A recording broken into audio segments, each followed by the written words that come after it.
Oi, gente! Voltei! Como vocês estão? Achei que não ia dar aula para vocês essa semana. Boa noite. Tudo bem? E o calor, gente? O que é isso?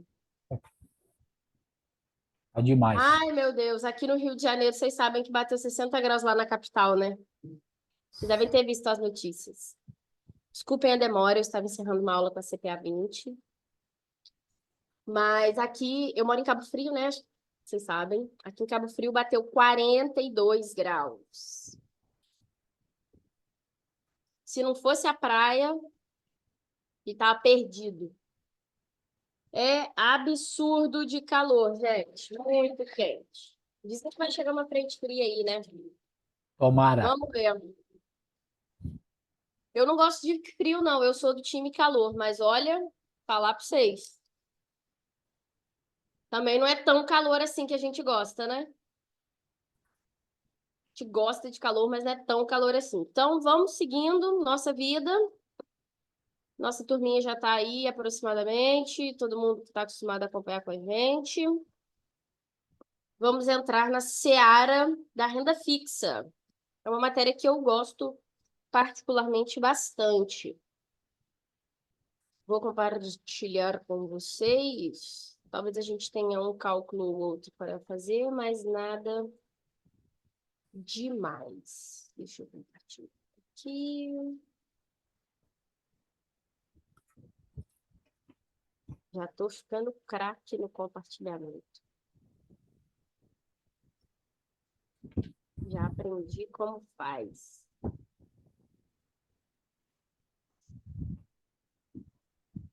Estão estudando, gente? Eu espero que sim.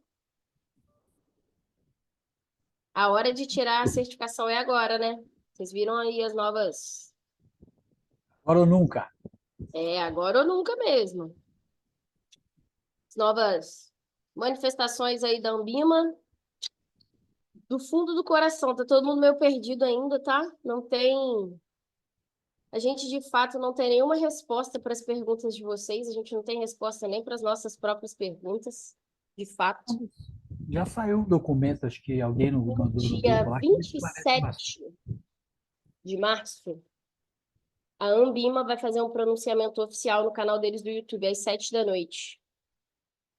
Então, ali que a gente vai ter mais informações, noção do que vai acontecer, tá?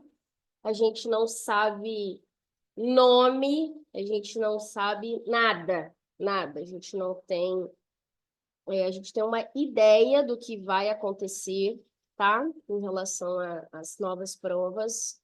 A princípio, parece que são, sim, três novas certificações, que vão focar bastante na questão do soft skill, que são outras qualidades que não as técnicas, tá? O quanto você tem de relacionamento interpessoal, quanto você sabe lidar com as pressões, quanto você tem de influência, esse tipo de coisa, tá? Quanto que é o seu soft skill.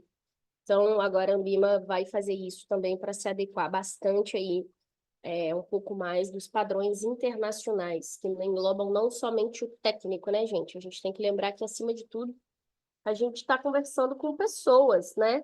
Nós somos pessoas, nós não somos robôs. Então, isso vai começar a ser valorizado, né? Reconhecido. Então, a gente vai entender aí no pronunciamento da Anbima como que isso vai ser trazido a mercado, tá? A princípio, são só essas três certificações que vão sofrer alterações: CGA, CNPI, CFP, Ancor, nada disso tá no radar de sofrer nenhum tipo de alteração, tá? Mas dentro da Anbima, que emite CPA 10, 20, CEA e CGA, são as da Anbima, né? As outras são de outras certificadoras. A princípio, só essas três aí vão sofrer alterações, tá? Eu lembro vocês no dia do pronunciamento da Ambima e a gente, quem sabe, assiste junto aí ao que os diretores de educação, de regulação deles vão trazer para nós, beleza? Vamos seguir a nossa vida aí, que temos muito trabalho para fazer. Bora. Bora que atrás vem um monte de gente. Qual é o papel dos dealers na distribuição de título público federal, título público no geral, ao mercado? Não, não tá A. aparecendo aqui. Tá travado. Tá aparecendo, não. Não apareceu? Não, tá Tá na aparecendo o tela do PPT. PowerPoint. Compartilhou tela cheia com vocês? Agora Agora sim. sim. Foi? Show. Então vamos lá. Qual é o papel dos dealers na distribuição dos títulos públicos ao mercado? Letra A. Emitem títulos públicos a serem disponibilizados aos investidores? B. Fazem a liquidação das operações com títulos públicos? C. Compram as colocações primárias de títulos públicos e revendem para o mercado secundário os mesmos títulos? Controlam a emissão do título privado dos bancos do Sistema Financeiro Nacional. Primeira coisa, o que é a coisa mais importante dessa palavra? É entender quem é o dealer. O que é um dealer? Muitas vezes a gente fica meio confuso com os nomes, né? Esse daí já é um nome novo para vocês. Os dealers são as instituições financeiras autorizadas a negociar títulos públicos. Estes são os dealers, tá? Exclusivamente e mais majoritariamente título público federal, tá? Então, fica aí esse papelzinho deles. Eles não emitem título público. Quem emite é o Tesouro Nacional. Então, a gente já fica sem a letra A. Quem faz liquidação de operação é Clear, é Câmara de Custódia. No Brasil temos duas, Selic e B3. Isso não é função de instituição financeira. Controlar a emissão de título privado. Nada a ver. Essa é aquela questão para a gente não errar. Compram as colocações primárias de títulos públicos e revendem ao mercado. Perfeito. Isso aí acontece, inclusive, via Open Market, que é uma política monetária que a gente viu aí no módulo passado. Os títulos são vendidos às instituições financeiras, aos dealers, e a partir desse momento eles já são oferecidos ali no mercado secundário, para um fundo de investimento, para um investidor no geral, tá bom? Então, a alternativa C de CEA. Muito bem, beleza, show de bola. Tony compartilhou com a gente aqui a alternativa C. Muito bem. Essas compras, gente, inclusive dos dealers, acontecem na maioria das vezes via leilão, tá? Que o próprio Tesouro Nacional executa. Número 2. Um investidor gostaria de investir em títulos pré-fixados por um período mais longo possível, recebendo pagamentos intermediários. Nesse contexto, qual é o título público mais adequado para o investidor? Lembrando que na nossa prova caem 5 títulos públicos federais, tá? Apesar de terem novos aí de emissões. Na nossa prova caem todos esses aí. Falta só um, né? Letra A, NTNB, LTN, NTNF, LFT. Às vezes a gente fica meio confuso com as letras, né? Primeira dica de professor. Letra não paga cupom. Nota paga, tá? Letra não paga cupom. Nota paga. A posição do T facilita para a gente saber se o título é pré-fixado ou pós-fixado.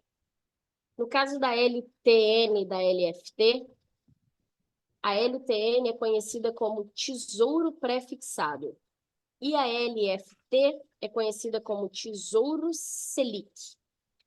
Tesão antes, pré-fixada. Tesão depois, pós-fixada. Letra não paga cupom. Nota paga. NTNB, Nota do Tesouro Nacional, Série B. Nós temos, além da NTNB, a NTNB principal. Qual que é a diferença entre elas? A NTNB principal paga juros e principal no final. A NTN-B paga juros semestrais, tá? O que a gente está falando aí? Títulos pré-fixados. A NTN-B é atrelada à inflação híbrida, que ela é o IPCA+. LTN, pré-fixada. Letra não paga cupom, então ele não tem recebimento intermediário. Essa não serve para ele. NTNF é Tesouro Nacional pré-fixado, com recebimento de cupons, ok? E LFT é a também conhecida Tesouro Selic, título pós-fixado. Não é o título do nosso cliente. Alternativa correta, letra C, NTNF, tá? É ela que paga títulos, é ela que paga cupons. Silvan mandou aqui para a gente o NTNB. Silvan, a diferença da NTNB e da NTNF, ambas pagam cupons. Só que a NTNB não é pré-fixada, tá? Ela é um título híbrido, que vai pagar aí IPCA+. Show de bola? Então, perfeito. Professora, você Pode falou que falar. NTNB paga juros semestrais, o LTNF é de qual período? Desculpa, Guilherme. Oi, tá me ouvindo? Agora tô. NTNB paga juros semestrais, você falou. A Sim, NTNF é em qual periodicidade? também. A NTNF também paga juros semestrais. A Também. diferença é o tipo de remuneração. A Entendi. NTNB está atrelada à inflação, porque ela vai pagar um IPCA+, também conhecida por títulos híbridos. A NTNF é um título pré-fixado. Como funciona a LTN? Ok? Obrigado. Alternativa correta, letra C, NTNF. Sobre as LFTs, letras financeiras do Tesouro, considere as seguintes afirmações. Número 1. Também são chamadas de Tesouro Selic. Número 2. São títulos pós-fixados de baixo risco indexados à taxa Selic. Quando negociados com ágio, apresentam no mercado taxa de negociação negativa. Onde que a gente se aprofunda um pouco mais em relação aos títulos do Tesouro? Dentro do site do próprio Tesouro, tá, gente? Se vocês digitarem em www.tesournacional.com.br, vocês vão encontrar o site onde os títulos são negociados. Coisas que são importantes a gente falar do Tesouro Nacional. Ele é exclusivamente para negociação de pessoa física, tá? Pessoa jurídica não compra via Tesouro Direto, tá? Porque o programa se chama Tesouro Direto, emitido pelo Tesouro Nacional. Ah, Larissa, então pessoa jurídica não compra título público federal? Compra via dealer, tá? Via corretora, via instituição financeira. No Brasil, hoje, fazendo um parêntese, nós temos 12 dealers. 9 são instituições financeiras e 3 são corretoras, tá? Então, só esse parêntese para vocês. A PJ não compra dentro do Tesouro Direto, www.tesourodireto.com.br. Se vocês acessarem o site do Tesouro, lá vocês vão perceber que ele é todo coloridinho nas cores da bandeira do Brasil, verde, amarelo, azul e branco, tá? É um site bastante intuitivo e o programa do Tesouro Direto foi instituído no governo da presidente Dilma, bem no iniciozinho do governo dela, tá? 2012, se eu não me engano. E ele foi criado para dar acesso ao pequeno investidor. Através do Tesouro Direto, você consegue comprar frações muito pequenas do Tesouro, diferente de quando a gente negocia via dealer, tá? Então, pessoa jurídica não compra via Tesouro Direto. E o programa tem algumas especificações. Você pode comprar por mês, pessoa física, até R$ 1 milhão, e a venda é ilimitada, tá? E eles têm uma característica muito legal, é que o Tesouro garante a recompra do seu título. Ao momento que você quiser vender, o Tesouro Nacional, o Tesouro Direto, recompra o teu papel, tá? Então, tem algumas especificações aí de Tesouro Direto. PJ pode comprar títulos do Tesouro via corretora? Pode sim, tá, Ítalo? Pode sim. É só via Tesouro Direto que CNPJ não faz cadastro, somente CPFs, tá? O valor é limitado, sem limite, na corretora é sem limite, tá? Limitado a 1 milhão por mês para compra, com venda ilimitada para pessoa física dentro do programa, ok? Quando a gente fala de LFT, nós estamos falando de título pós-fixado. Olha o T aqui no final, tesão depois. Então, estou falando aí do Tesouro Selic, tá? Esse papel aí é atrelado à taxa de juros, beleza? Então, também conhecido como Tesouro Selic. É ele mesmo. Título pós-fixado de baixo risco, indexado a Selic. Perfeito. Quando negociado com ágio, apresenta no mercado taxa de negociação negativa. Nada a ver, né, gente? Quando a gente compra um papel com ágio, quer dizer que ele é um papel mais caro, não necessariamente que a taxa de negociação foi negativa. Então, alternativas corretas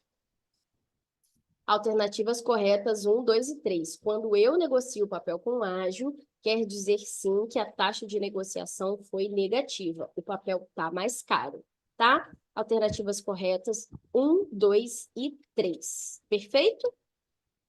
Vamos seguindo a nossa vida. Número 4. São títulos públicos de remuneração pré-fixada, ou seja, aquele papel que eu já sei quanto eu vou ganhar no vencimento no momento da aplicação. Aconteça o que acontecer, a minha remuneração está garantida. Mas uma pegadinha. Não é porque é pré-fixado que obrigatoriamente é positivo. Por quê? Juro real é juro nominal menos inflação. Tudo que a instituição financeira paga é nominal, é bruto de inflação, tá? Então, não necessariamente o meu pré-fixado é positivo. Para quem tinha títulos pré-fixados antes do início da Covid, era um prejuízo. Por quê? A inflação disparou, você deixou o dinheiro investido, ele rendeu e você ainda ficou devendo para a inflação. Ao contrário de hoje. Hoje, as pessoas estão buscando os títulos pré-fixados. Por quê? A gente está visualizando uma redução de taxa de juros. Então, se os juros estão caindo, quer dizer que a inflação está sob controle. Então, quer dizer que o meu dinheiro vai valer mais. Ok? Então, tem que tomar cuidado aí com a interpretação de que é pré-fixado, então, garantido que vai ser positivo, tá? Título pré-fixado. LTN, pré, ok. LFT, não. Alternativa A, descartada. LFT, não. Já descartamos a letra B. NTNB, também não. LTN, perfeito. Letra do Tesouro Nacional, pré-fixada. A LTN sempre apresenta valor de face de R$ 1.000. NTNF, nota do Tesouro Nacional, série F, perfeito, também pré-fixada com pagamento de juros semestrais. NTNB principal, só aí já estava errado, né? Perfeito. Guilherme perguntou, quem tinha IPCA mais antigo, pode vender com ágio agora? Pode sim, Guilherme. Depende, nesse caso, da cotação do mercado, tá? Se você possivelmente comprou um papel mais caro, né?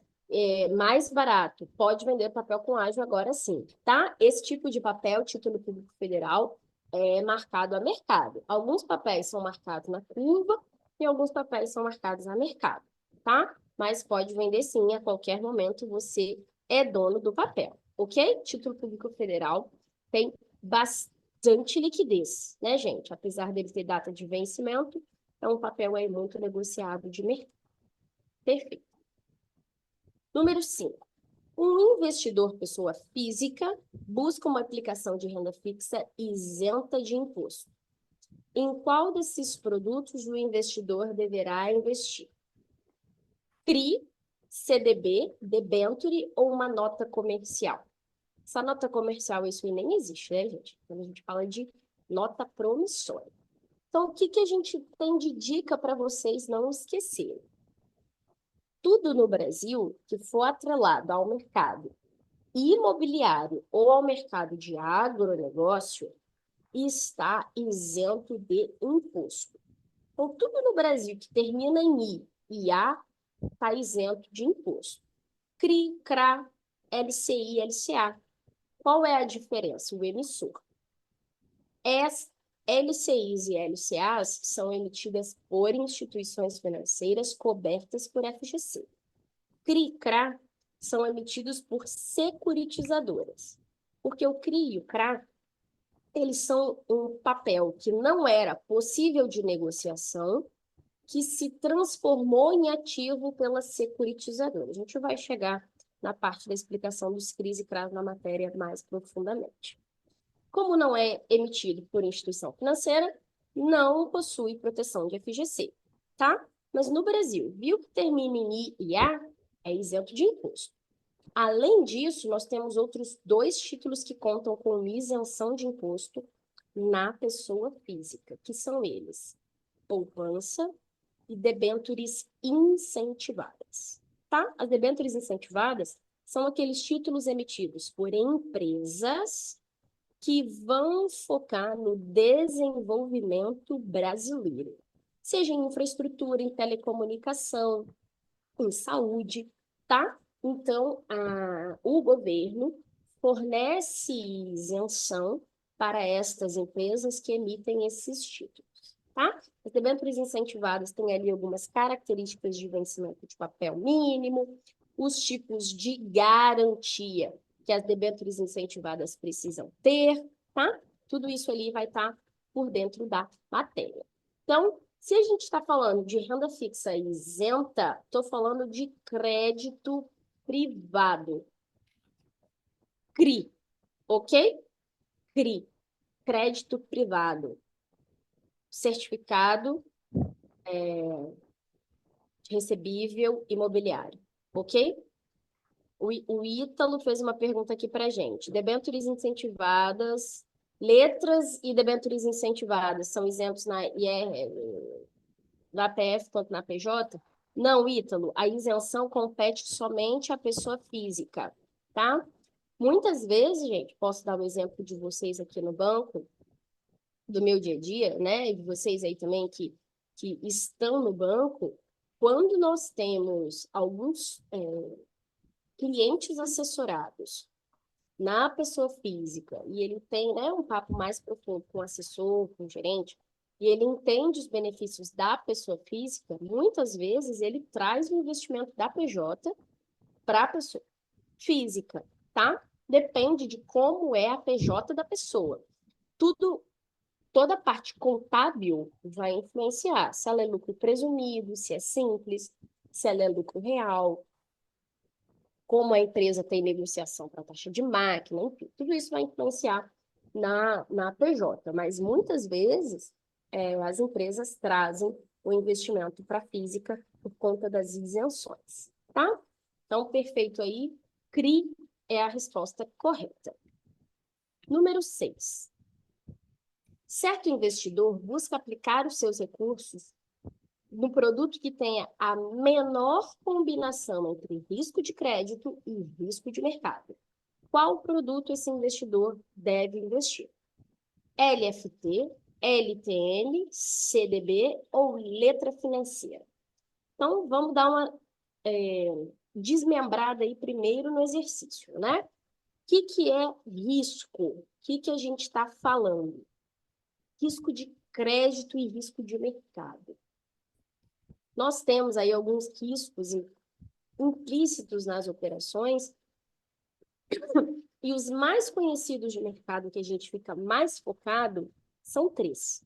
Risco de crédito, risco de mercado e risco de liquidez. O risco de crédito está relacionado a calote, tá? Ele está relacionado à não capacidade do emissor do papel arcar com ele na data do vencimento. Isso é risco de crédito, calote, tá? Risco de mercado está relacionado à volatilidade do papel. O quanto ele é negociável do mercado, o quanto ele oscila, vai para cima, vai para baixo, está relacionado a isso, o risco de mercado, tá? E o risco de liquidez está relacionado à sua facilidade de vender o título, o papel, no momento em que você deseja, pelo preço que ele realmente vale. Ok?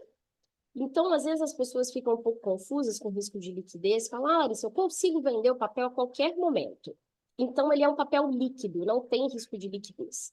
Mas será que você consegue vender ele a qualquer momento, pelo preço que ele realmente vale? Ou você só consegue vender ele pela única oferta que você achou? E aí o seu preço reduz muito? Tem essa questão, tá? Então, os imóveis incorrem muito no risco de liquidez, tá? Você tem um apartamento que vale R$1 milhão e deseja vender ele amanhã, mas para amanhã você só tem um comprador que paga 700 mil.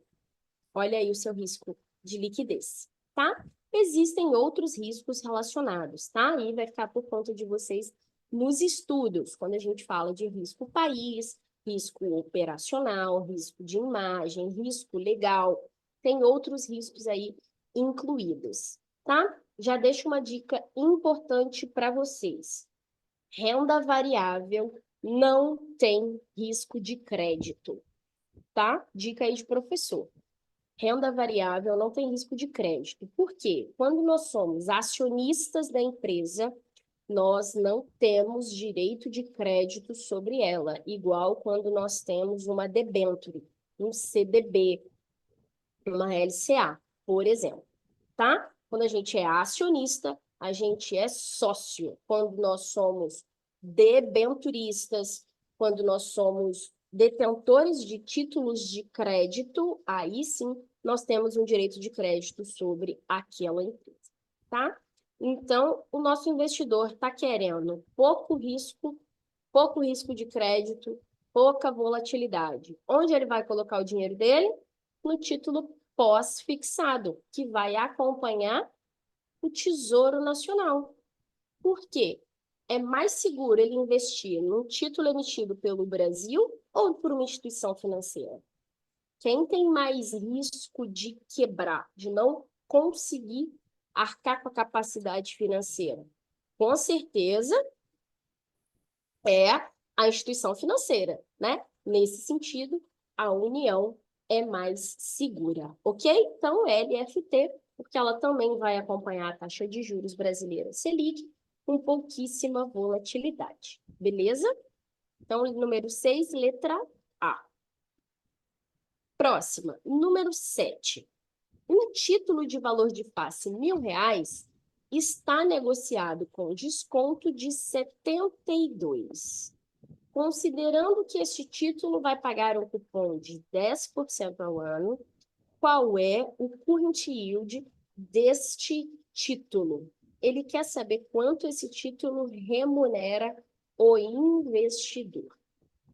Para cálculo de current yield, primeira coisa, a gente precisa descobrir qual é o valor do cupom anual que ele paga e por quanto esse investidor comprou o papel, tá? Vamos supor aí que ele está falando de uma NTNF, por exemplo, tá? Não uma LTN, porque a LTN não paga cupom, ok? Então, quanto custou o cupom desse cliente? O título desse cliente? Era 1.000. E ele teve um desconto de 72, então quer dizer que esse cliente comprou o título que vai valer 1.000 lá na frente por 928. Concordam? 1.000 menos 72, 928. Ok. Já descobri qual é o valor do preço, qual é o PU do papel. Quanto que esse papel me paga de cupom? 10% ao ano.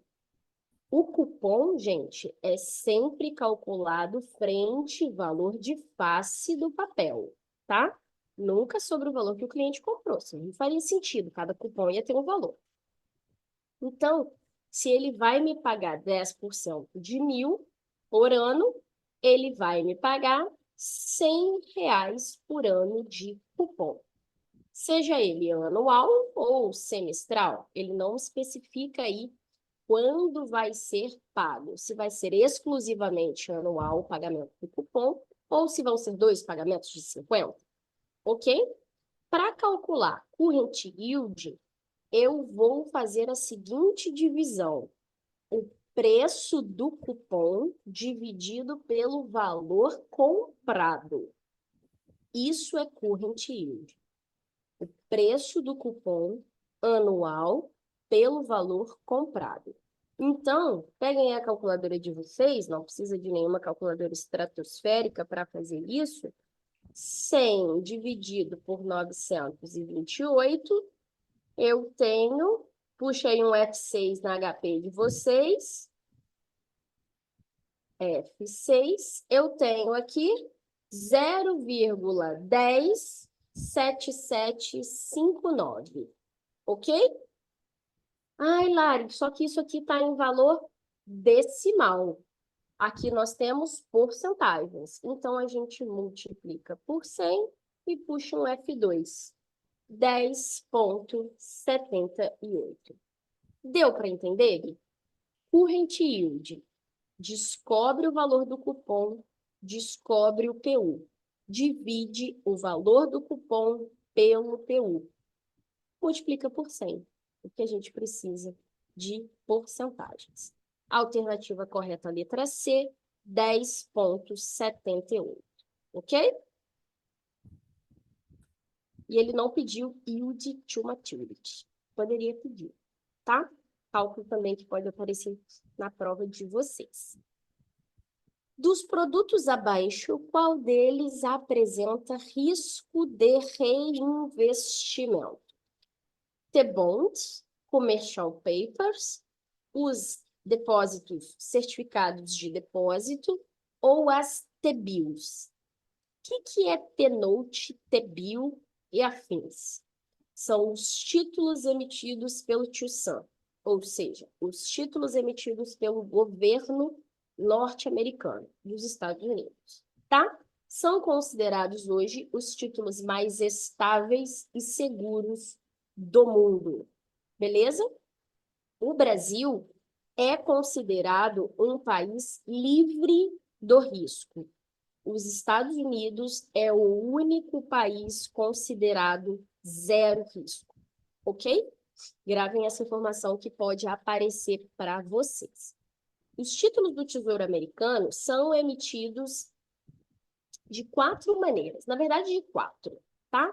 De 4 maneiras. A gente tem as TIPS, que são as atreladas à inflação americana, e nós temos 4 T's.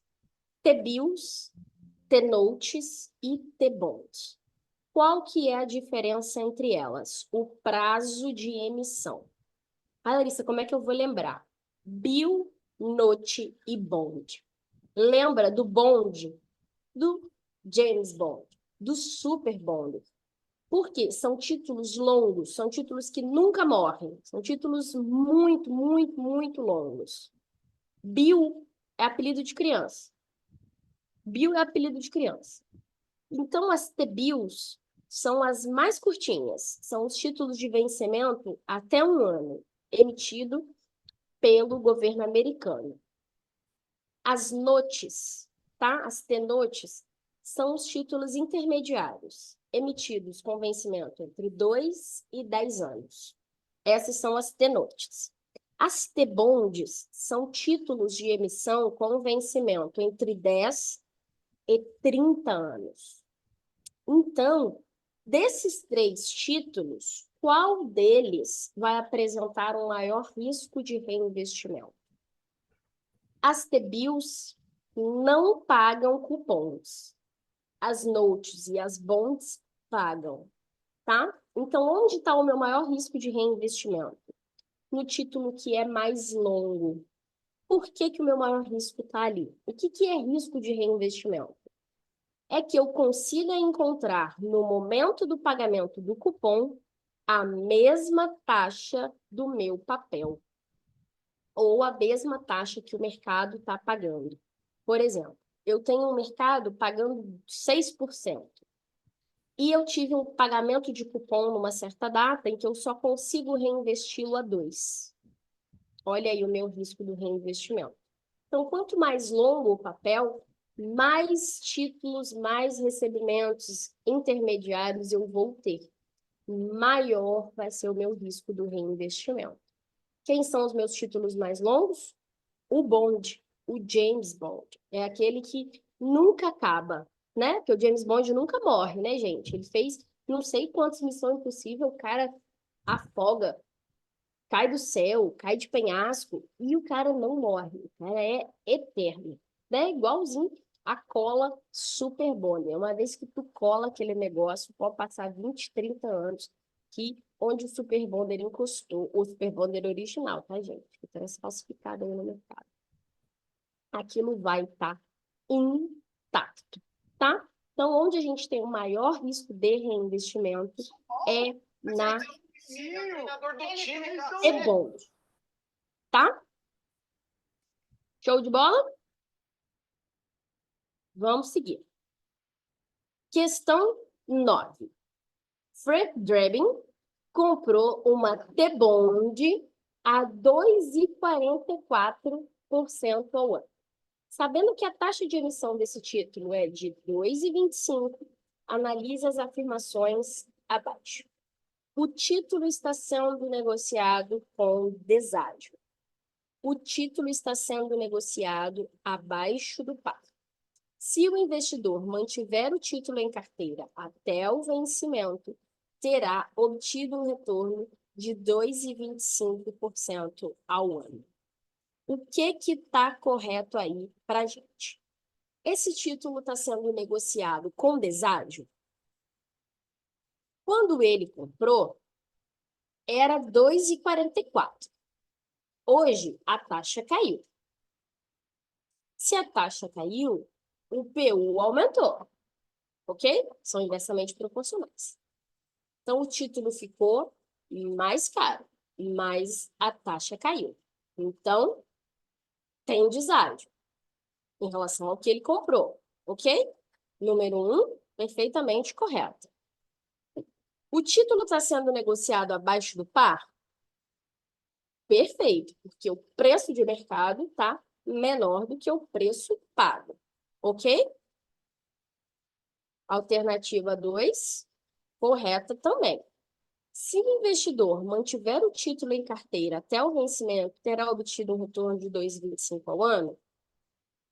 Não, né? Porque isso é o valor que está sendo pago neste momento. Ele comprou a 2,44 por ano.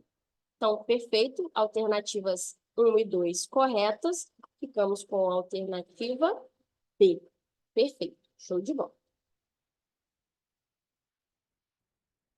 Número 9. Número 10.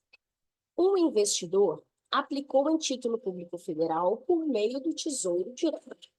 Ao resgatar, sua operação obteve resultado positivo, então ele deverá ser tributado. De quem é a responsabilidade da recolha do imposto?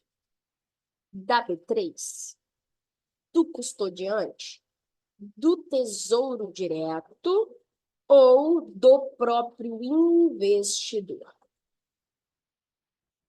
Quem é o responsável por recolher o imposto do tesouro do nosso cliente, já que foi positivo? A B3? Óbvio que não, né, gente? No título público não é custodiado na B3. Muito menos quando o cliente compra via Tesouro Direto, né? Então, automaticamente a gente já tirou a B3. O próprio investidor? Não, né? Quando a gente fala de títulos de renda fixa, A responsabilidade é da PJ que guarda o título, ok? O cliente recebe líquido. Toda PJ, todo investimento que você faz e tem uma PJ por trás, a responsabilidade da recolha do investimento é da PJ. Ok? Sempre. Seja ela fundo de investimento, instituição financeira, corretora, enfim. Ok? Então, também não é responsabilidade do investidor. É do próprio tesouro? Não, porque não é o tesouro que guarda o título, ele vende. Vai para o custodiante. É quem faz a guarda, a custódia do papel, quem detém a posição do cliente. Ok? Então, resposta correta, letra B. Diego compartilhou aqui com a gente, Guilherme, Tony, perfeito. Letra B é do custodiante, ok? Número 11. Um investidor comprou um tesouro Selic com ágio. Ele terá retorno inferior a Selic, superior a Selic, igual a Selic. LFTs não podem ser negociadas com ágio. O que vocês acham aí que vai acontecer? Se o meu cliente comprou um papel com ágio, quer dizer que o papel estava mais caro. Se o PU é maior, o que acontece com a remuneração? Cai. Então, se o papel tinha ágio, foi mais caro para o meu cliente. A remuneração é abaixo da Selic. Por que é abaixo da Selic? Porque é uma LFT. É um título pós-fixado, atrelado à nossa taxa de juros. Perfeito. Inferior à taxa Selic. Número 12.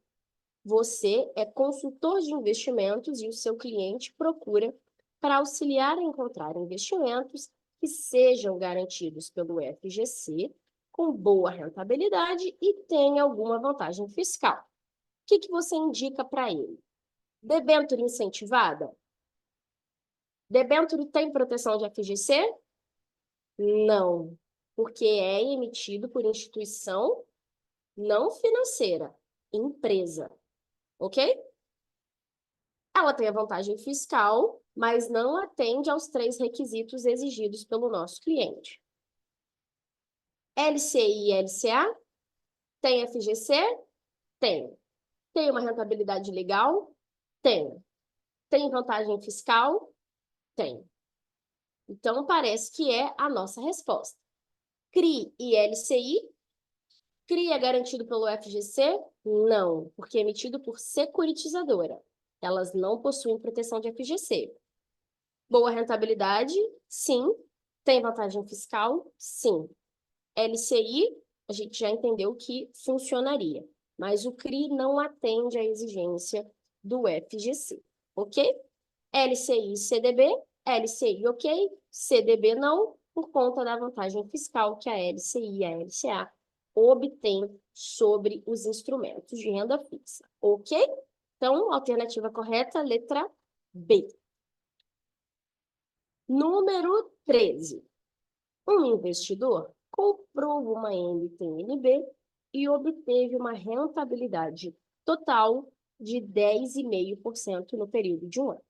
Sabendo que o cupom da NTNB vale 6% ao ano, qual é o valor do IPCA neste ano? O que a gente precisa descobrir?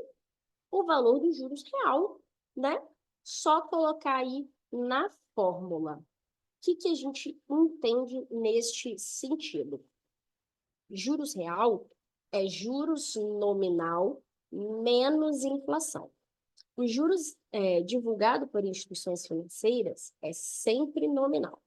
Ela nunca vai divulgar quanto ela está pagando descontado já a inflação. Senão não ia ter cliente no banco, né, gente? Não ia ter cliente fazendo negócio no banco. Imagina, tu está pagando hoje 9% para um cliente e a inflação está 4%, 4,5%. O cliente está ganhando 5%, menos do que 5%. Então, não é esse número que chama a atenção do cliente. Que é isso que é, não é essa música que o nosso cliente quer ouvir, né? Então, a gente precisa calcular quanto de rentabilidade isso aí traz para o nosso cliente. A gente já entendeu aqui, né? Nós já somos aspirantes de CEA, então fica aí subentendido que a gente já absorveu essa parte. Quando a gente está falando desse tipo de cálculo, a gente está falando de capitalização composta. Então, eu não posso simplesmente diminuir 10,5 de 6 e encontrar 4,5. Esse cálculo é se fosse na capitalização simples, né? Mas a gente tem capitalização composta. Então, a gente precisa fazer uma subtração de taxas. A gente pode diminuir a rentabilidade da nominal e dividir pela inflação, diminuir de 1, multiplicar por 100, tá? Quando a gente faz isso, nós vamos encontrar o valor de... Diego mandou aqui para mim letra D, deixa eu confirmar aqui que o Diego me mandou. Então, eu estou falando aqui de 1,105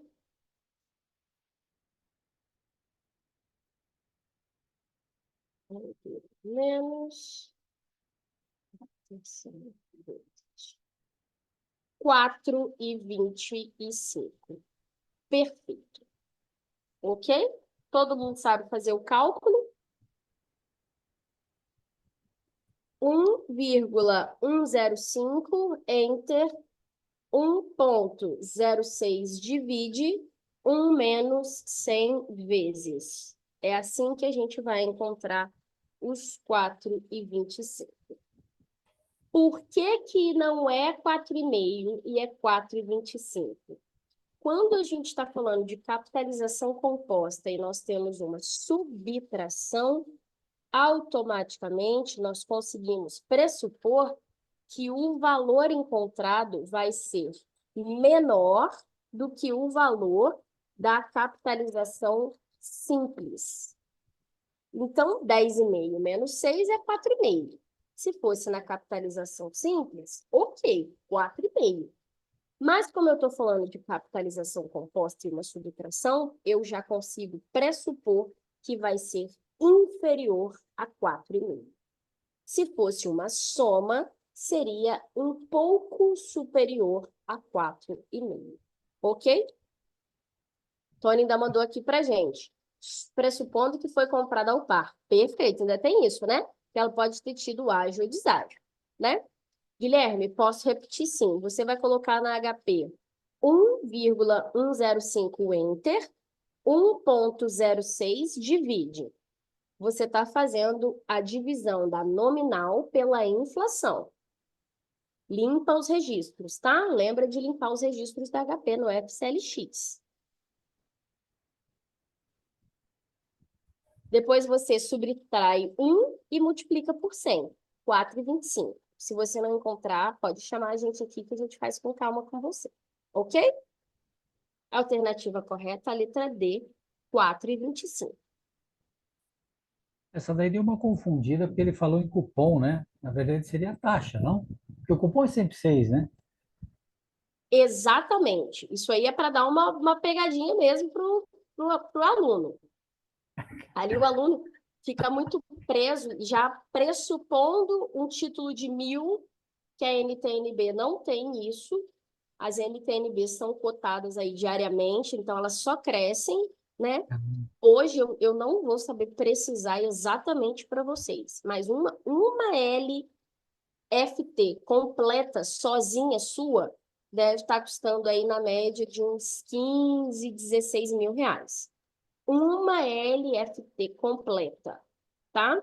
A LFT foi instituída em 2000 e desde então ela vem sendo corrigida diariamente, porque ela é taxa de juros. Então, quando a gente compra uma fraçãozinha de LFT, a gente não está comprando o papel em si, como acontece quando a gente compra uma LTN, que vale sempre 1.000 no final. Quanto menor o preço do papel, maior é a taxa. Quanto menor a taxa, maior o preço do papel. Ok? Número 14. Seu cliente consulta o site do Tesouro Nacional e nota que entre os títulos ofertados no dia da consulta, ele tem dois. Uma LTN de 8,86 ao ano e uma NTNB principal de 4,3% ao ano. Assumindo que o prazo dos títulos são iguais, o seu cliente questiona para você qual é a inflação projetada para o período desse título. E o que você responde? A inflação projetada do período é de 4,64 ao ano. A taxa de inflação projetada do período é de 12,89% ao ano. Não é possível determinar com base nessas informações. A taxa de inflação projetada para o período é de 4,83. Tony mandou letra A, Diego mandou letra A. Está todo mundo assumindo aqui que a inflação do período é 4,64. Como que a gente entende isso aí?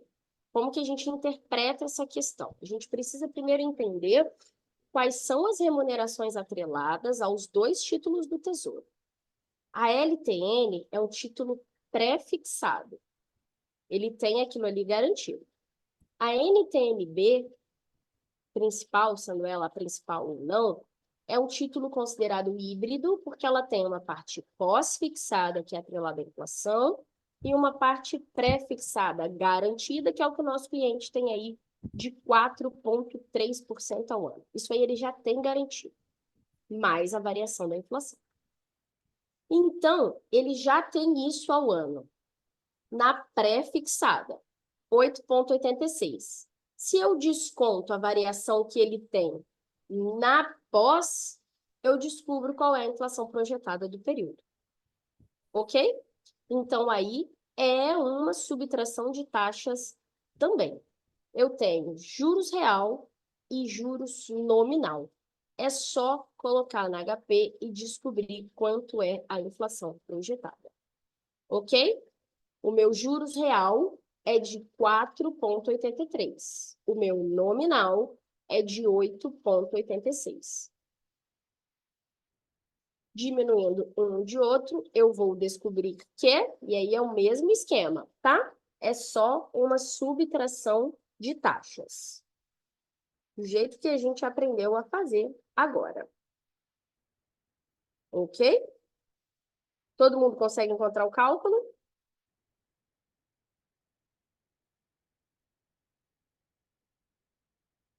Ok?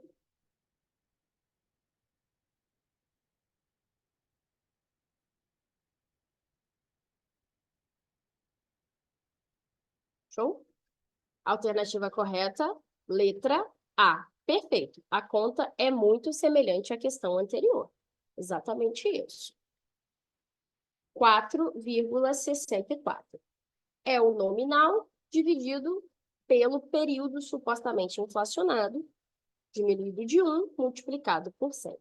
A inflação projetada do período é de 4,64 ao ano. Muito bem. Parabéns, Diego, Tony. A galerinha está antenada aí nas questões. Ok? Número 15. O pessoal está afiado. É verdade.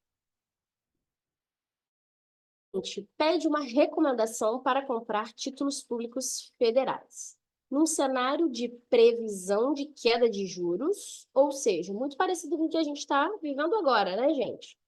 O mais indicado é LTN, que é a pré-fixada, LFT, que é a pós-fixada atrelada a juros, NTNB, que é a de inflação, mais uma taxa pré, ou a NTNB principal, que vai pagar juros e acumulado só lá no principal.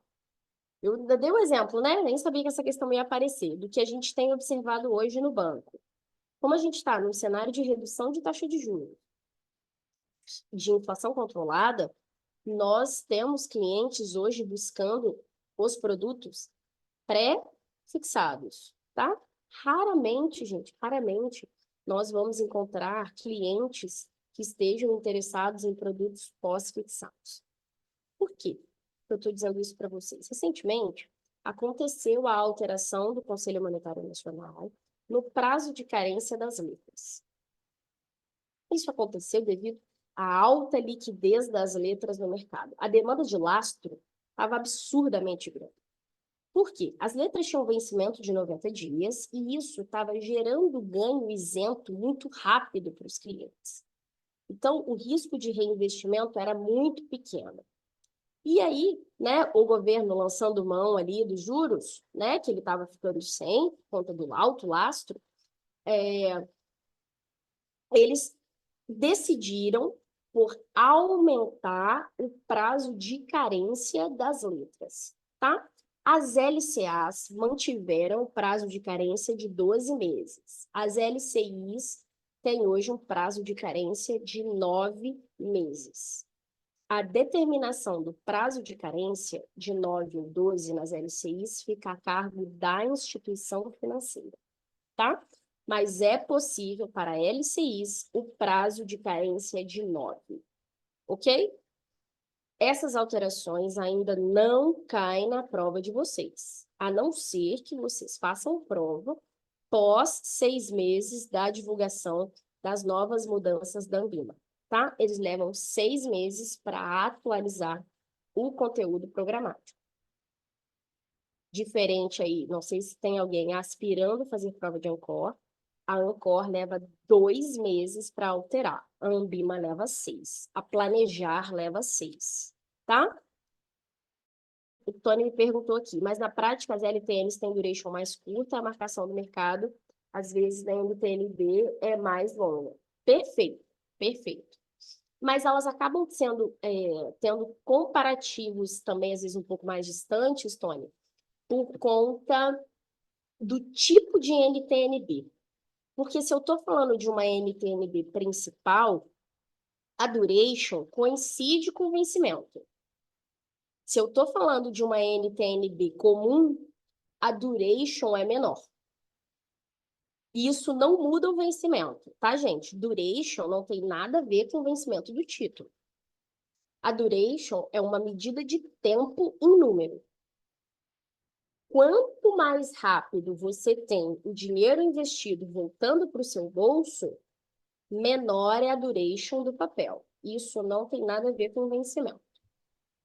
Títulos que pagam cupom têm duration menor que o vencimento. Títulos que não pagam cupom, a duration é exatamente igual ao vencimento. Ah, por que não é maior? Porque no dia do vencimento o título acaba. Então não tem como a duration ser maior do que o vencimento do título. Ok? É igual a dívida no final. Quando você acaba de pagar, ela é zerada. Não tem como você estar devendo depois que você paga todas as parcelas. Né? Teoricamente, é assim que acontece. Então, vai do tipo de NTNB também, tá? Se é a principal, se é a NTNB comum, ok? Então, o meu cliente, que é um título público federal, visando taxa de juros em queda, o que ele vai comprar? Título pré-fixado. Vai garantir hoje a taxa, como os clientes estão fazendo hoje, tá? Hoje, os nossos clientes estão buscando os títulos pré-fixados, que também já estão com uma marcação menor, tá, gente? Hoje, como a gente tem as carências longas, né? Falando aí, por exemplo, de uma LCI, de uma LCA, os títulos hoje pré-fixados estão pagando 9,3, 9, 9,1, depende da equivalência aí na taxa pós-fixada, tá? Então, hoje faz mais sentido o meu cliente garantir um 9,3 do que eu atrelar ele a 95% da taxa de juros para daqui a um ano, que com certeza, a gente não pode falar com certeza em mercado financeiro, né, gente? Mas que a gente espera que a taxa de juros esteja ali na casa de um dígito para daqui a um ano, né? A gente não espera que a taxa de juros se mantenha aí na casa dos 2 dígitos ainda para mais um ano. Não é esse movimento que a gente está observando, mas, como eu sempre falo para vocês, a gente não vive sozinha, né? O Brasil não é sozinho. Então, eu olho para dentro de casa, mas eu também preciso olhar para fora. E graças à autonomia do Banco Central, né, desde de 2021, ele consegue ter muita gerência ali sobre a manutenção, sobre o que acontece com a taxa de juros no país. Então, tem bastante coisa para a gente ficar atento. Eu já falei para vocês, até falei isso na aula da CPA 20, não deixem de seguir o Banco Central nas redes sociais. Eles colocam informações super legais, curiosidades super legais. Hoje eles fizeram uma publicação com a fotinha e o nome de cada um dos diretores. São eles que compõem o Copom, para vocês saberem de fato quem são os rostinhos que estão lá, né? Tem um que é mais famosinho, que é o Galípolo, Galípolo. que é um que aparece sempre aí para gente, né? Além do Roberto Campos Neto, que é o presidente do Banco Central. Hoje eles divulgaram lá um rostinho, só tem uma mulher como diretora, no meio dos 9, né? O Campos Neto e mais os 8, só tem uma mocinha lá perdida, mas o Banco Central tem essa autonomia. Então, tem muita coisa aí na visão econômica que a gente precisa ficar atento. Então, sempre que tem uma divulgação do Selic, leiam a ata, que é divulgada logo no dia seguinte em relação à divulgação da Selic.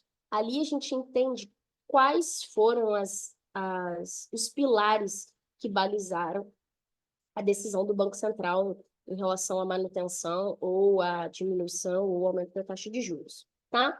Nós tivemos coisas importantes acontecendo aí recentemente. O Putin foi reeleito na Rússia, tá?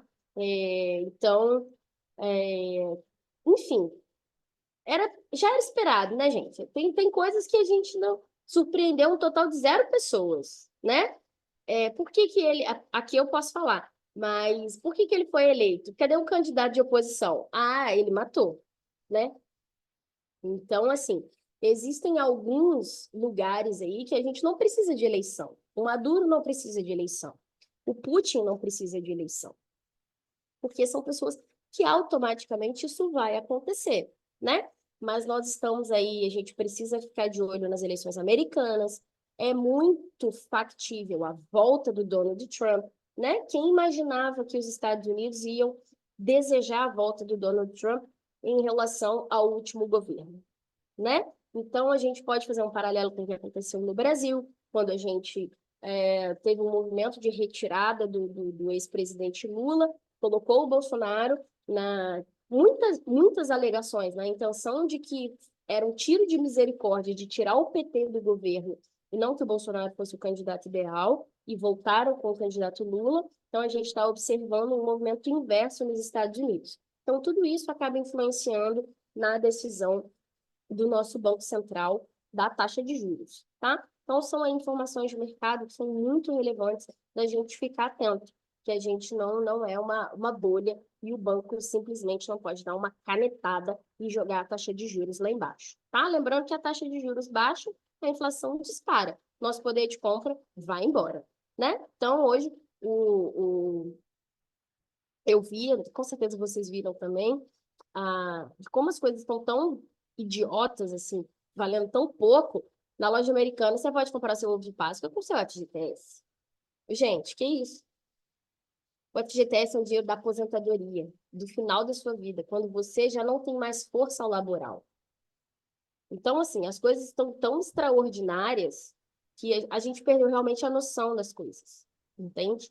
Então, a gente precisa, muitas vezes, ter um olhar também um pouco crítico em relação à economia, à política, né? Não ter aí visão engessada. Por mais que a gente tenha a nossa opinião política, isso não é crime para ninguém, o seu time de futebol, isso não é crime para ninguém. Mas que a gente saiba ser crítico, tá? E não ser fanático. São duas coisas diferentes, tá? Então, vamos seguir aí. Alternativa letra A, na número 15.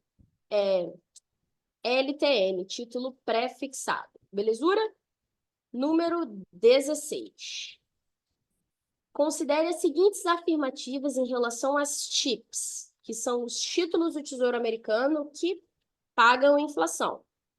Tem o seu preço ajustado de acordo com a inflação? Perfeito, são elas, tá? O valor de cupons recebidos não variam até o vencimento? Não. Não tem o seu valor de face alterado, mesmo que ocorra a deflação? Ué, se está tendo Não. deflação, o que acontece? Claro que o valor de face é alterado, né? Esse é o título que vai pagar a inflação, senão não faz sentido. Então, número 1, perfeita. Tem o seu preço ajustado de acordo com a inflação? Ok. Beleza, é isso mesmo. O valor dos cupons recebidos não variam até o vencimento? Variam. É um título de inflação, tá? E TIPS não paga cupom. Tem isso aí também, tá? TIPS não paga cupom. Quem paga cupom é Note e Bond. As BIOS também não pagam, tá? Não tem seu valor de face alterado. Tem sim, mesmo que ocorra a deflação. Tem sim, ok? Então, a alternativa correta é exclusivamente letra C. Somente a número 1 está correta, Não tem cupom. tá? Show de bola? Show do milhão? Número 17. Um consultor de investimentos está convicto de que as taxas de juros dos títulos negociados no mercado vão ter um forte movimento de queda nos próximos meses. Nesse contexto, qual seria a realocação de carteira adequada? Vende tesouro pré-fixado e compra tesouro Selic?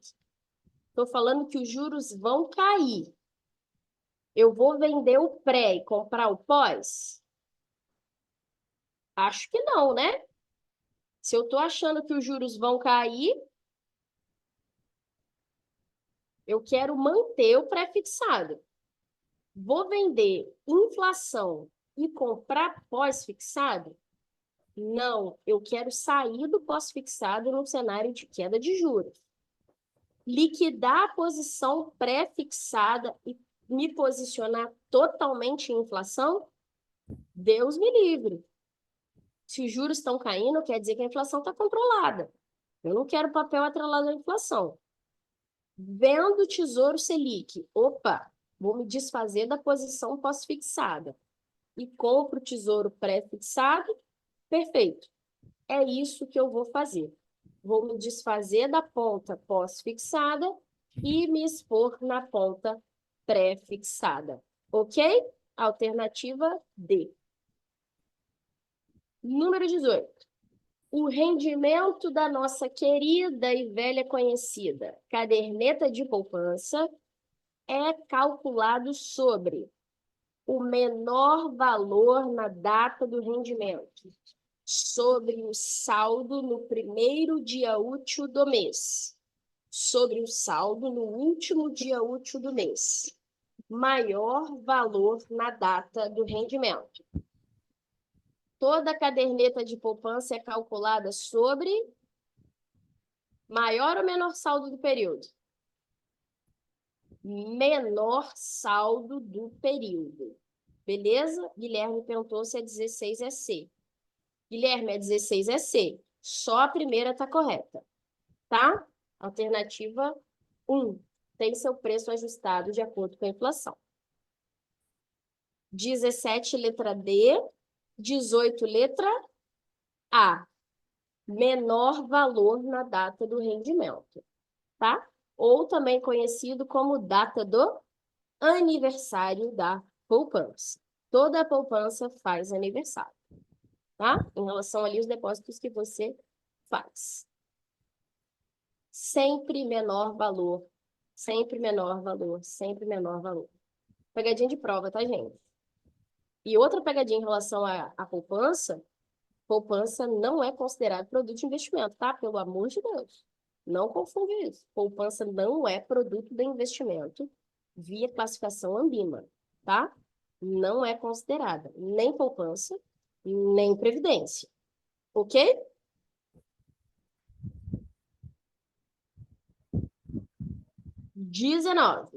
Considere as seguintes afirmativas a respeito de um fundo de investimento composto exclusivamente por NTN-B, ou seja, título atrelado à inflação com parte pré-fixada.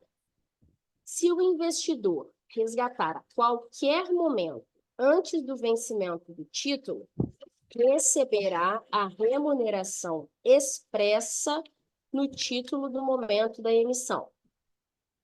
Não, né? Se ele não vai levar até o final.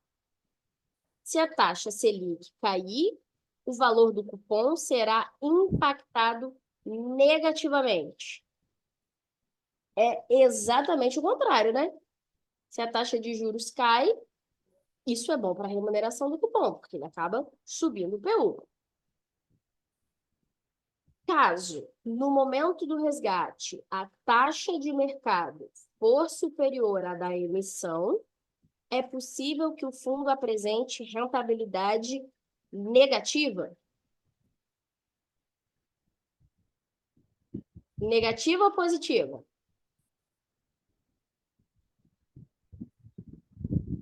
Não, né?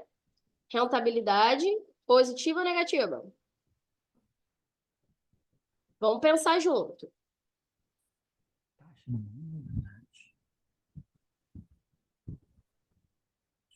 Negativo. Negativa. Positiva ou negativa? Negativa. Perfeito. Se a taxa do mercado for superior à taxa da emissão, é possível que o fundo apresente rentabilidade negativa. Pode acontecer. O que acontece, então? Alternativas. O que está correto? Número 1, está correto ou não? Não. Se ele resgata antes do vencimento, ele não tem a remuneração do momento da emissão. Isso vale caso ele leve até o vencimento. Então, errada. Já eliminei todas. Só me sobrou a letra B, por eliminação. Às vezes, gente, uma coisa importante também, a gente não sabe todo o conteúdo da matéria e escrever, conhecer de fato todo o conteúdo, ficar na dúvida. Quando a gente tem certeza de por eliminação, muitas vezes, a gente vai conseguir dar uma solução para o nosso exercício, né? Então, é muito importante. Eu sempre gosto de falar isso também para os alunos. A gente, às vezes, não precisa ser um aluno nota 10. Para passar na prova, a gente precisa ser um aluno nota 7. Concorda? A gente precisa de 70%. Mas eu também ser um aluno nota 7 me limita demais, porque eu não posso errar em absolutamente nada. Então, eu ser um aluno nota 8 já me ajuda bastante. Ninguém vai saber todo o conteúdo. 5% da prova de vocês é constituído de questões impossíveis de serem resolvidas. Toda a prova é assim. Mas é porque a questão é impossível. E se eu souber? Sabe qual é o problema dessas questões impossíveis? O tempo. Não é tempo.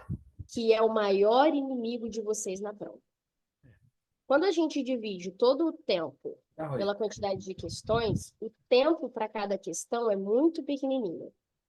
Tem questões que a gente vai responder em 30 segundos e vai emprestar o tempo para a questão irmã? Tem. Mas tem questões que são longas, a gente vai precisar ler de novo, ler mais uma vez. E eu vou perder 10 minutos naquela questão. Principalmente numa prova de cálculo, a chance da gente errar em cálculos longos é muito grande. Muito grande. A gente trabalha com títulos, com taxas de 6 casas. A chance da gente fazer lenha é muito grande. Então, é sim o tipo de questão que a gente vai pular, entende? Então, é por isso que a gente precisa ter segurança em outras questões, para que a gente não perca tempo demais. Então, a gente sendo um aluno nota 8, a gente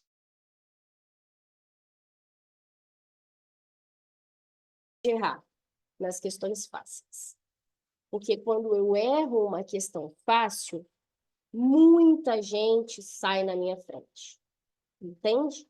Eu acho que é mais ou menos assim que funciona o Enem. Eu acho que o Enem funciona dessa maneira, né? Ele te penaliza quando você erra uma questão fácil e ele não te bonifica quando você acerta uma questão que é difícil.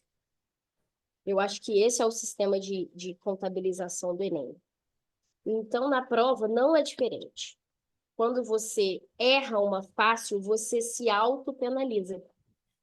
Porque aí você fica condicionado a ter que acertar uma difícil. Senão você vai perder a questão. E às vezes a prova. Às vezes a gente escuta muita gente falando de que, eu não passei por uma, eu não passei por duas.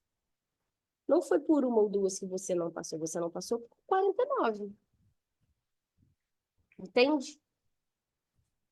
Então, a gente precisa ter essa consciência. Não precisa ser um aluno nota 10. Ninguém vai saber toda a matéria. Ninguém. Mas foquem no que vocês têm mais facilidade, no que é mais fácil. Tá? Então, a alternativa correta, letra B. Somente a número 3 está correta. Ok? Vamos seguir aqui, que o nosso tempo vai se encerrar. Tem umas perguntinhas aqui no chat, deixa eu ver. Chips não tem cupom, paga a cada 6 meses. Isso. Eu falei que Chips não paga cupom, né, gente? É só a Tebil que não paga cupom. Chip paga. Ela é a inflação americana, atrelada muito parecida com o nosso IPCA+. Títulos semestrais. Deixa eu ver aqui as outras mensagens de vocês. Toda prova é assim, Enem, concurso. Exatamente. Já fiquei meia hora numa questão complexa. Acertei, mas perdi tempo. Enem é o inferno na Terra. Enem é horrível, né, gente? Enem mudou, substituiu o vestibular tradicional, né? Depois voltou para o Enem. Agora está tendo um concurso unificado nacional. Não está tendo um concurso unificado? É isso? CNU, eu acho que se chama. Tipo calcular risco de carteira. Isso mesmo. Calcular risco de carteira é muito confuso. Vamos deixar isso aí para os analistas. Quem tiver que calcular índice de Sharpe, de treino, com beta, com aquela loucura toda, isso não é para mim, tá, gente? Eu não gosto dessa parte. Apesar de ser assessor de investimento, esse negócio de cálculo de risco, isso aí, ó, tô fora. Não é para mim. Eu gosto da parte mais analítica e eu gosto da parte de recomendação pro cliente. Por isso que eu quero fazer CFP. Senão faria CNPI. Senão faria CGA. Da análise de fundos de investimento. Não, eu acho, gente, a galera do CGA, eu acho eles, assim, fenomenais. Que você escolher o título para um fundo de investimento que você vai vender no mercado para massa, você coloca muito o seu na reta. É muita coisa que você põe na reta. Então, a galera do CGA tem o meu máximo respeito. Inclusive, hoje é considerada a certificação mais difícil do mercado, né? É a CGA. Passa por 3 etapas, né? Você tem o CFG, aí depois você decide se quer ser CGE ou CGA. Dê uma pesquisada aí para quem gosta de administração de fundo de investimento. Quem quer ser gestor de fundo. Vamos lá. O investidor optou por alocar recursos em renda fixa privada. Contudo, esse investidor não pretende investir em títulos que não estejam protegidos pelo FGC. Qual das alternativas abaixo atende às exigências do investidor? CDB tem FGC? Tem. Letra tem? Tem. CRI, CRA tem? Não. Porque é securitizador. Já saí fora da A e da B. CDB tem? Tem. DPGE tem? Tem. DPGE é título emitido por instituições financeiras, conhecidos como super CDBs, tá? Porque eles possuem uma garantia de até 40 milhões de reais, tá? Então, é a garantia especial. Em algumas ocasiões, as DPGEs são emitidas. NTNB, Título Público Federal tem FGC? Não. Título Público Federal não é considerado nem valor mobiliário, para começar a conversa, tá? A CVM não tem autonomia sobre títulos públicos federais.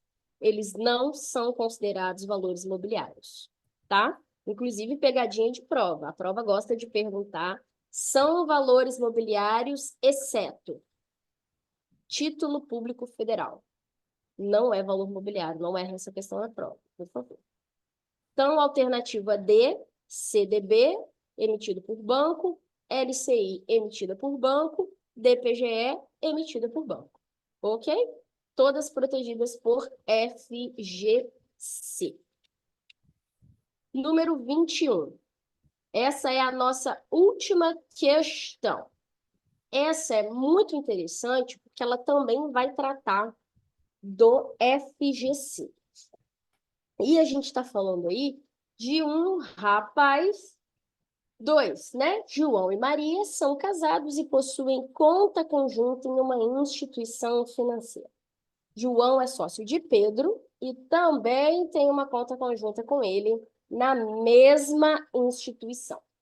João possui outra conta conjunta na mesma instituição com o filho Robson. Abaixo estão representadas as contas. João e Maria, 300 mil. João e Pedro, 800 mil. João e Robson, 200 mil. Vindo a ser liquidada a instituição, quanto vão receber cada um? Ou seja, deu ruim na instituição. Quebrou. Quanto cada um vai receber? Recomendo que vocês façam um quadrinho e vão dividindo conta a conta. Tá? As 4 pessoas. 1. João e Maria têm uma conta junta. A conta garante 200, o FGC garante 250 mil por conta, não é por CPF. Então, numa conta conjunta, eu tenho 250 mil garantido. Na conta do João e da Maria, quanto cada um recebe? Eles têm 300 mil. Quanto cada um recebe? João e Maria. Manda aqui no chat para mim.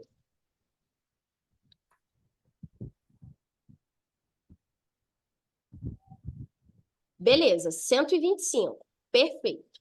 Na conta do Pedro, quanto João e Pedro recebem cada um? 125. 125. Porque a conta é garantida em até 250. Então, o João e o Pedro também 125. Na conta do João com o Robson, tem 200 mil. Quanto cada um recebe ali? 100 mil. Porque a conta garante 250. Então, o João tem recebimentos em 3 contas. 125, 125 e 100. Quanto que o João recebe pela quebra desta instituição? 250. 250 mil. Por quê? É por CPF. Não importa quantas contas ele tinha. É por CPF. João recebe 250 mil. A Maria só tinha uma conta. Ficou ali um lucrinho de 125 mil para ela. O Pedro só tinha uma conta. Ficou com 125 mil para o Pedro. O Robson tinha uma conta. Ficou com 100 mil para ele. Perfeito. Alternativa correta, letra A. 250, 125, 125 e 100. Alguma dúvida de como funciona o fundo garantidor? Na letra B tem uma boa pegadinha, né? Para os apressadinhos que gostam de comer cru. O que acontece na pegadinha? Ali ele está falando que o João tem um monte de conta. Caso... Ah, Larissa, mas é 1 milhão de reais. É 1 milhão de reais para instituições diferentes. No enunciado do exercício, ele diz que o João mantém todas as contas na mesma instituição que está sendo liquidada. Então, ele não tem a possibilidade de recebimento de 1 milhão.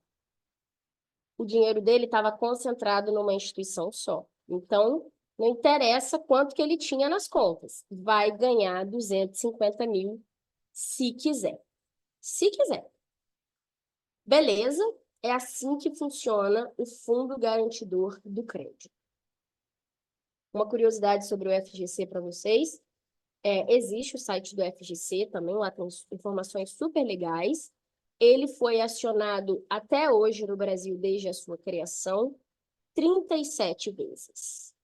Tá? A última foi bem no iniciozinho da pandemia, em maio, mais precisamente, com a liquidação de uma financeira, ok? Que se chamava Da Casa. Tem todas as informações lá disponíveis para vocês. Show de milhão? Belezura? Esse é o nosso último exercício da data de hoje. Acho que acabamos na hora certinha. Ok? Nota 1000? Alguma dúvida? Então, perfeito. Eu acredito que encontro vocês na próxima aula também, que é na próxima terça-feira. Dúvidas? Contem com a gente. Manda no grupo, manda no privado se ficar com muita vergonha, mas contem com a gente. Tem gente que morre de vergonha de mandar dúvida no grupo. Não tenham vergonha, tá, gente? Não existe dúvida boba. Compartilhem lá com a gente, tá? Excelente noite para vocês, boa quarta-feira, bons estudos, sem perder o foco. Não esqueçam que a hora de fazer a prova é agora. Um beijo para vocês e até semana que vem. Tchau, tchau. Obrigado, Tchau, professor. tchau, obrigado.